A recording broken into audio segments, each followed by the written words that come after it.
достар, Шыңғысханға қатысы бар видеоның жалғасын салыңызшы деп сұраған екен ютубта.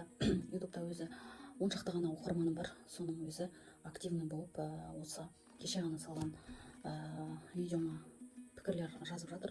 Осы Шыңғысхан мен киіз үйдің екеуінің байланыстыратын дүниелерін мен тапқам, сол жайлы айтам деп уәде берген едім алдыңғы постымда. Қазір сол уәдемді орындайтын боламын. Киіз үйдің босағасы жайлы өте ментальдық мағынада, метафизикалық мағынадағы сырын ашып берген едім. Енді сол киіз үйдің босағасына байланысты алтын ордалықтың Шыңғысханның туы жайлы айтып кетемін. Алтын орданың туында сол босағаның таңбасы бар. Одан кейінгі киіз үйге қатысы бар тағы бір мәселе, біздің осы алтын орда, ақ орда, көк орда, алтын орда деп аталуының бір тұтастығы, ол Шыңғысханның қазақ екенін дәлелдейтін ең үлкен факт.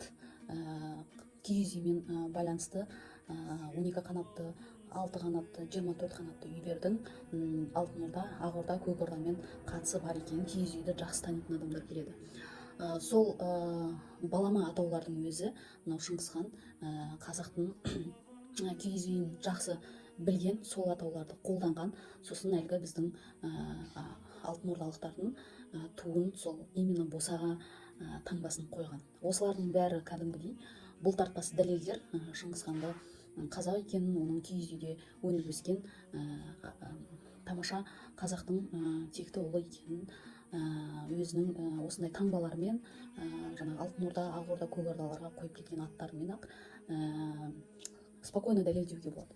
Сондықтан да достар, осындай өзіміздің құндылықтарымызды тереңінен зерттесек, тарихтың сырын айқара ашып, бұлтартпас дәлелдер таба береміз. Сіздерге де табыстар тілеймін, шығармашылық осылай зерттеулер жүргізіп, осылай өздеріңіздің парақшаларыңызды дамытсаңыздар, парақшаларыңызға шақырыңыздар, біздер өз пікірлерімізді қалдырамыз, бәріміз осылай талқылайтын боламыз.